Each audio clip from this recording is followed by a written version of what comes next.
नमस्कार सभी दोस्तों को। नीलम के चैनल में आप सभी का बहुत बहुत स्वागत है। आज हम आप सभी को उमा संहिता का 41वां अध्याय सुनाएंगे। तो आप लोग सुने और इस सावन के महीने में पूर्ण रूप से पुण्य प्राप्त करें और शंकर जी का प्यार पाएं और उनका आशीर्वाद पाएं। तो सुनिए 41वां अध्याय। 7 व्याघ पुत्र।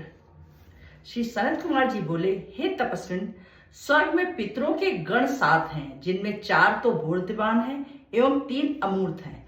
आद्य देवता एवं ब्राह्मण उन्हीं का भजन किया करते हैं। वही पितर अपने योग द्वारा प्रथम सोम को तृप्त कराते हैं। इसी कारण श्राद्धों में ब्राह्मणों तथा योगिनियों को चांदी के बर्तनों में भोजन कराना उत्तम होता है। फिर चांदी के पात्र उन्हें दान में भी देना चाहिए।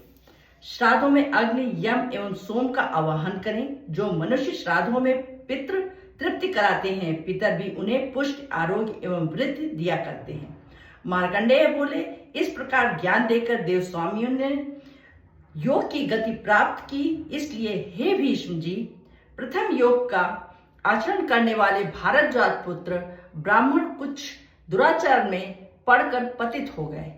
वाग दुष्ट, क्रोधन, हिंस, पिशुन, काव, स्वशिष, पितृवर्ती नामक विश्वामित्र के पुत्र गर्ग के शिष्य हुए।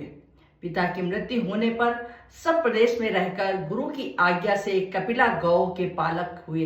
एक दिन की बात है, उन दुष्ट कुमारों ने मूर्खता के कारण मार्ग में गौ को मारने की कुबुद्धि की और गुरु से आकर कहा कि गाय को सिंह पकड़कर ले गया है। इस असत्य के बोलने से उनको गौ हत्या का पाप लगा। इसी कारण वे 7 भाई एक लुब्धक के घर में पैदा होकर अपने धर्म में तत्पर हुए। कालांचल पर्वत पर मृगों की भांति वन में फिरने लगे। कुछ समय के बाद उन्होंने कुछ ज्ञान प्राप्त किया। उस पाप से मुक्त होने के लिए उनकी इच्छा हुई। तपस्वियों के घर में जाकर भोजन करते थे। इस प्रकार करते करते उन्होंने वन में ही प्राण त्याग दिए। अभी तक भी उन व्याघ पुत्रों का स्थान कालांचल पर्वत पर दिखाई देता है। उसके बाद उनके शुभ अशुभ कर्मों की निवृत्ति हुई। फिर उन्होंने चक्रवाक योनि में जन्म लिया। उसके क्रम से जलचर, नभचर, पक्षी आदि की योनियां प्राप्त करते हुए उत्तम ज्ञान की प्राप्ति की। उस पक्षी योनि में एक बार उन्होंने उस वन में रानी के साथ नीप देश के परम सुखी राजा को आया देखकर विचार किया कि इस प्रकार का कौन सा पुण्य नियम होगा जिसके करने से हम भी इसी प्रकार राजा की भांति सुख सौभाग्य भोग सकेंगे। उसी समय 2 चक्रवाक पक्षी उनके पास आकर बोले, हम दोनों आपके हित चिंतक हैं, हमें अपना मंत्री बनाओ। वहां एक सुमना पक्षी भी आ गया था। उसने योग बल से कहा, हे चक्रवाक पक्षियों, तुम दोनों योग्य धर्म पा चुके हो। जिसके तुम मंत्री होना चाहते हो तो वो कापिल्य नगरी के राजा होंगे और तुम उनके मंत्री बनोगे। यह कहकर ब्रह्मचारी सुमना प्रसन्न होते हुए उससे बोला, अब तुम्हारा शाप ही निवृत्त हो गया है। यौन को प्राप्त होकर पितरों की कृपा से तुम्हें योग्य पुत्र प्राप्त होगा। तुमने गौ को प्रक्षण करके पितरों को अर्पण किया है, इसी कारण से पुण्य प्राप्त होगा। इस प्रकार कहकर सुमना पक्षी मौन हो गया। अब आप लोग सुनिए 42वां अध्याय। इसमें पितरों के प्रभाव का वर्णन किया गया है। भीष्म पितामह बोले, हे मार्कंडेय जी, अब इसके बाद क्या हुआ, कृपा करके अब ये सुनाए। ये सुनकर मार्कंडेय जी बोले, सुनिए। वे 7 पक्षी अपने धर्म पूर्वक मानसरोवर में घूमते हुए केवल जल तथा वायु का आहार करके अपना शरीर शोषण करने लगे और वो राजा भी पत्नी के साथ अपनी नगरी में लौट आया। तब तक विभ्राज राजा ने अपने पुत्र अनूप को राज्य दे दिया, स्वयं वन में चला गया। उसी वन में पहुंचा जहां की उसके वही सहचारी रहा करते थे। वो केवल पवनहारी होकर तप करने लगा। उसके तप का तेज सारे वन में जगमगा उठा। तब वहां 4 शकुना ने तथा भोग भ्रष्ट 3 पक्षियों ने शरीर छोड़ा। दूसरा जन्म उन्हें कापिल नगर में मनुष्य का प्राप्त हुआ। इनका नाम ब्रह्मदत्त आदि हुआ। इनमें 3 मोहित और शेष 4 को अपने पूर्व जन्म का वृतांत भी याद था।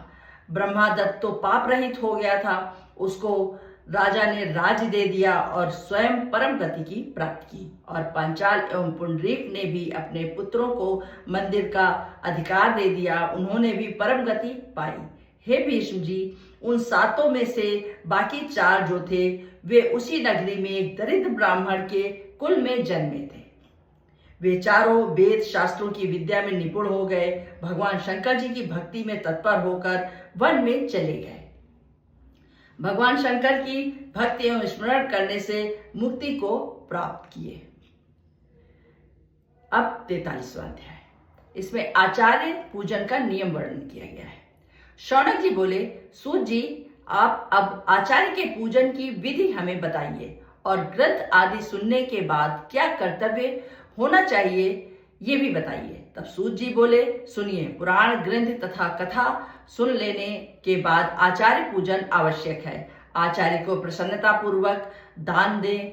जब शिव पूजन समाप्त हो तब आचार्य ब्राह्मण को बछड़े वाली गाय दान दें। एक पल जितना स्वर्ण का आसन बनवाएं, उस पर सुंदर लिखे हुए ग्रंथ को स्थापित करके आचार्य को समर्पण करें। इस प्रकार उसके बंधन मुक्त हो जाते हैं। हे मुनि जी, पुराण वक्ता महात्मा होते हैं, उन्हें तो ग्राम, राज, घोड़ा, हाथी आदि उत्तम एवं उपयुक्त वस्तुएं तथा यथाशक्ति देने से कल्याण होता है। ग्रंथ को विधि पूर्वक सुनने से फल मिलता है। अब सुनिए 44वां अध्याय, व्यास जी का जन्म कैसे हुआ।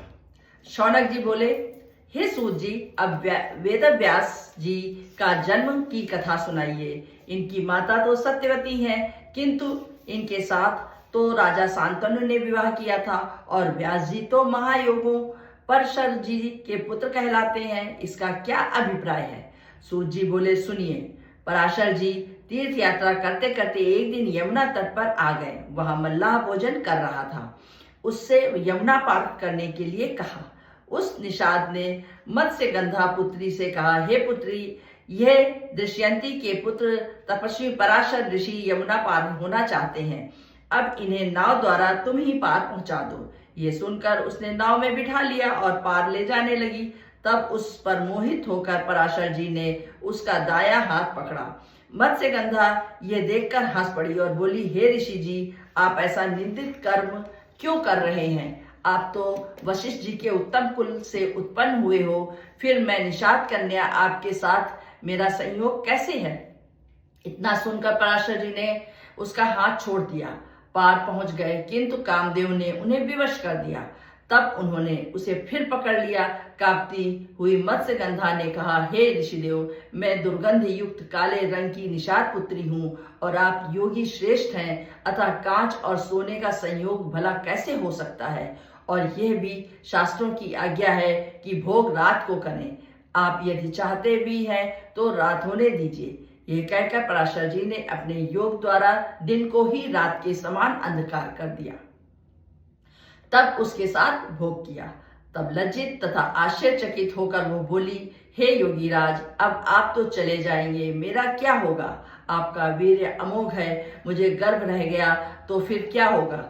ये सुनकर ऋषि बोले, हे बाले, इस समय तो तू मेरे साथ संभोग कर, अपनी कामना कह, मैं पूर्ण करूंगा। मेरी आज्ञा पूर्ण करने के कारण तू सत्यवती कहलाएगी। तब वो बोली, मेरे इस कर्म को माता पिता आदि कोई भी न जान सके, मेरा कन्या धर्म भी न जाए और आपके समान पूर्ण तपस्वी शक्तिमान पुत्र भी प्राप्त हो। पराशर जी बोले, सुनो, तुम्हारी सभी कामनाएं पूर्ण होंगी और तेरे गर्भ से विष्णु का अंश तेजस्वी यशस्वी पुत्र पैदा होगा। इतना कहकर पराशर जी ने यमुना स्नान किया, फिर चले गए। सत्यवती ने समय आने पर सूर्य समान महातेजस्वी पुत्र उत्पन्न किया। बालक ने उत्पन्न होते ही माता से कहा, हे माता जी, जब भी तुम्हें कोई काम आ पड़े तो मुझे याद करना, मैं झट ही आपके पास आ जाऊंगा। इतना कहकर और प्रणाम करके व्यास जी तपस्या करने के लिए चले गए। सत्यवती पुत्र स्नेह से कातर होकर पिता के पास पहुंची। इधर उस बालक ने भी तपस्या पूर्ण की, फिर वेदों की शाखाओं का विभाग किया। इसी कारण इनका नाम वेद व्यास जी प्रसिद्ध हुआ। उसके बाद वेद व्यास जी तीर्थ यात्रा करने के लिए गए। सभी तीर्थों को तथा पिंड दान आदि करके शिवलिंग के विषय करने लगे। कि कोई ऐसा सिद्धिदायक लिंग हो जिसकी आराधना द्वारा सब विद्याएं प्राप्त करके मैं पुराण रचना की शक्ति पालूं। इस विचार में वे ध्यान में लग गए। थोड़े समय के बाद उनका ध्यान खुला और वे बोले, मुझे मालूम हो गया है कि धर्म अर्थ काम मोक्ष देने वाले इस अति मुक्त महाक्षेत्र में मध्येश्वर लिंग है। इनके समान काशी भर में और कोई लिंग नहीं। ये लिंग सभी कामनाएं पूर्ण करते हैं, इसलिए मैं इस लिंग की पूजा एवं साधना करूंगा, जिससे कि मैं पुराण निर्माता हो जाऊं। इस प्रकार विचार करके व्यास जी ने गंगा स्नान किया, फिर व्रत आरंभ कर दिया। कभी पत्राहारी, कभी फल शाकाहारी, भी जलाहारी तथा पवनाहारी, फिर निराहारी होकर मध्येश्वर लिंग की पूजा की। एक दिन जब वे गंगा स्नान करके आए तो उसी ज्योतिर्लिंग मध्येश्वर सदाशिव के दर्शन हो गए। अंग से श्री पार्वती जी थी। इस प्रकार जटाधारी गंगा जी की जटाओं में धारण किए मस्तक पर देदीप्यमान चंद्रमा की शोभा वाले साक्षात शंकर जी विराजमान हैं। तब इस प्रकार दर्शन पाकर व्यास जी प्रसन्न होकर प्रणाम एवं स्तुति करने लगे और बोले, हे सदाशिव, आप मन वाणी से अगोचर हो, वेद भी आपकी महिमा नहीं जान सकता। सारे जगत के कर्ता धर्ता एवं संहर्ता आप ही हो। हे सच्चिदानंद ईश्वर, आप जन्म मरण देश कुल आदि से रहित त्रिलोकी के स्वामी हो। तब इस प्रकार स्तुति सुनकर भगवान शंकर बालक के रूप में प्रकट होकर बोले, हे व्यास जी, तुम मन चाहा वर मांग लो, तुम्हारे लिए जो कुछ भी अदेय नहीं है। तब व्यास जी ने कहा, हे स्वामी, आप तो सर्वज्ञ हो, फिर क्या निवेदन करूं। ये सुनकर हंसते हुए सदाशिव बोले, हे ब्रह्मवेत्ता महर्षि, आपकी मनोकामना शीघ्र ही अवश्य पूर्ण हो जाएगी। मैं ही तुम्हारे कंठ में स्थित होकर इतिहास एवं पुराण आदि निर्मित करूंगा। तुम्हारे द्वारा पढ़े हुए इस स्तुति अष्टक को जो 1 वर्ष तक तीनों काल मेरे सामने बैठकर स्तुति करेगा, उसे इच्छित फल की प्राप्ति होगी।